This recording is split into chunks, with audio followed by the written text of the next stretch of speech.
उत्तराखंड में देवस्थानम बोर्ड को भंग करके धामी सरकार ने हक हकूकधारियों को खुश करने का काम तो कर दिया, लेकिन पंडा समाज यह खुशी बड़े स्तर पर तब मनाएगा जब विधानसभा सत्र में बोर्ड भंग होने तक प्रस्ताव पारित होगा। वहीं तीर्थ पुरोहितों ने मुख्यमंत्री के द्वारा देवस्थानम बोर्ड को भंग करने की घोषणा का स्वागत करते हुए खुशी जाहिर की है। सीएम धामी के देवस्थानम बोर्ड एक्ट को वापस लेने के ऐलान के बाद तीर्थ पुरोहित और उनके समर्थन में खड़े राजनीतिक दलों ने इसे अपनी जीत बताया। ऋषिकेश में एक बैठक कर तीर्थ पुरोहितों ने मुख्यमंत्री की घोषणा का स्वागत कर खुशी जताई।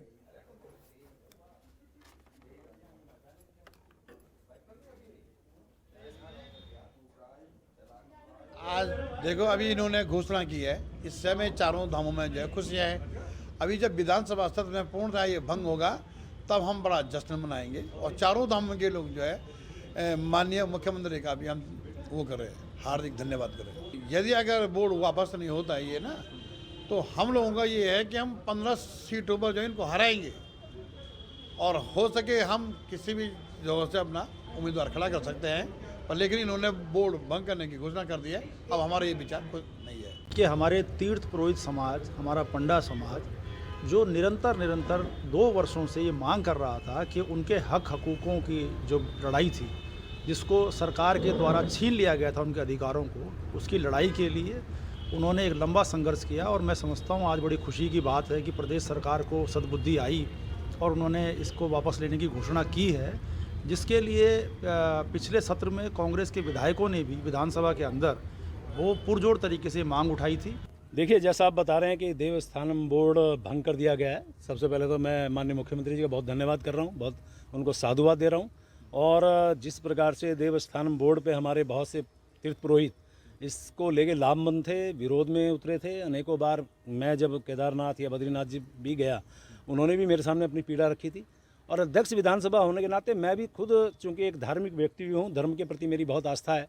हमारे तीर्थ पुरोहित जो हमारे बहुत इस पूरे उत्तराखंड जो देवभूमि कहलाई जाती है, यहाँ के हर मंदिर पे उनका जो है जो जिस प्रकार से उनका अधिकार था, जिस प्रकार से वो हकूकधारी थे, उस नाते उनसे जो थोड़ा सा ये जो भी विषय हमारे इस बीच में आया, तो हम लोग भी कहीं ना कहीं हम कष्ट में थे कि कैसे हम इन लोगों को अपनी बात पहुँचा सकें।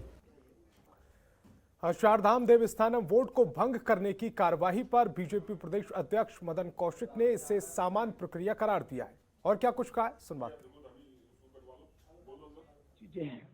जब लोकतंत्र की व्यवस्था में कोई सरकार काम करती है, वो जनहित में जो उनको अच्छा लगता है, जो जनहित के अनुसार उनके मन में विचार आता है, विचार के उपरांत एक प्रक्रिया के तहत वो निर्णय लिया जाता है। लेकिन लोकतंत्र में कोई भी निर्णय ना अंतिम होता और ना राजशाही की तरह खत्म होता कि हमने ले लिया तो ले लिया। जब लोकतांत्रिक व्यवस्था में कहीं से हमेशा बातचीत।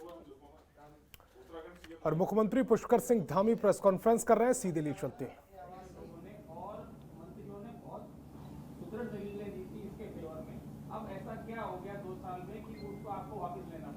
नहीं हमने अब एक जना कोई पूछ ले भाई, पहले आप लोग तय कर लीजिए।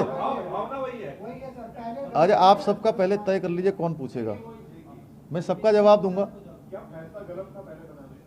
नहीं, देश काल परिस्थिति के अनुसार फैसले लिए जाते हैं और हमने सबकी राय करी है, सभी से हमने परामर्श किया है और इस समय में हमको उचित लगा, इसलिए हमने निर्णय लिया है। कांग्रेस वालों को तो स्वागत करना चाहिए कि हमने, वो लगातार कह रहे थे कि वापस लेना चाहिए, तो उनको स्वागत करना चाहिए। नहीं तो फिर इसमें टीका टिप्पणी क्यों कर रहे हैं? इसका मतलब उनको पसंद नहीं आ रहा हमने वापस ले लिया। आप उनसे पूछिए, वो नेताजी से पूछिए कि हर बार वो यही बात करते हैं कि जो भी हम फैसला लेते हैं, हमने कल गन्ने का मूल्य बढ़ाया, उसमें भी उनको अच्छा नहीं लगा।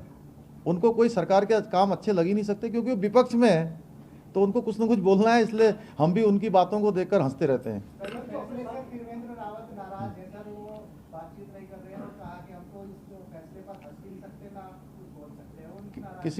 किसी ने आपसे ऑन द रिकॉर्ड कोई बात कही है तो आप मुझे बताइए, मैं उसका जवाब दूंगा। और मैं मुख्य सेवक हूं, मैंने फैसला लिया है। ये जो बोर्ड है अब इसको भंग हो गया है,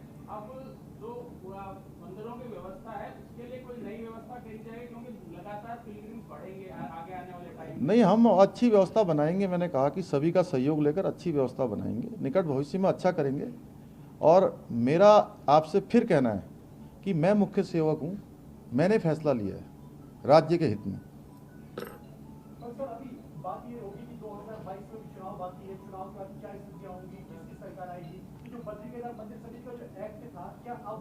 अब वो पूर्ववत लागू रहेगा अभी।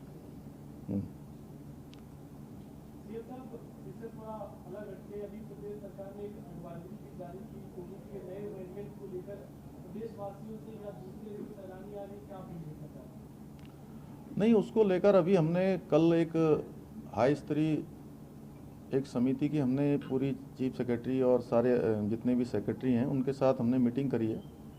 हम लगातार रैंडम टेस्ट को बढ़ाएंगे और जो टेस्ट है उसको भी हम बढ़ाएंगे। हमारा लक्ष्य है कि 25,000 पर डे के हम टेस्ट करेंगे और एयरपोर्ट है, रेलवे स्टेशन है, सभी पर जो ज़रूरी सावधानियां हैं वो हम सब करेंगे। हमने सभी जिला प्रशासन को कहा है कि 1 हफ्ते का समय दिया है, 1 हफ्ते में सारा ऑब्जर्वेशन आने के बाद हम नई एडवाइजरी जारी करेंगे।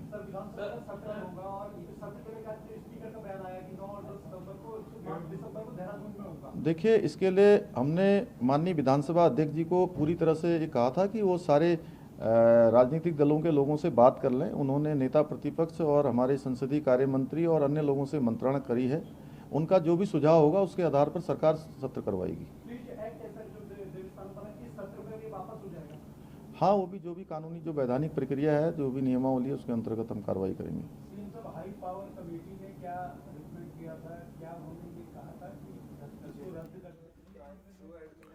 तो इस बुलेटिन में फिलहाल इतना ही। आप देखते रहिए जनतंत्र टीवी।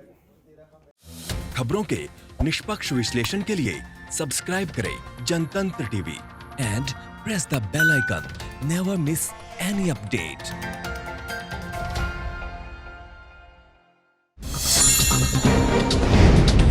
डाउनलोड कीजिए जनतंत्र टीवी ऐप को, जो कि अवेलेबल है गूगल प्ले और ऐप स्टोर पर। अधिक जानकारी के लिए अभी डाउनलोड करें।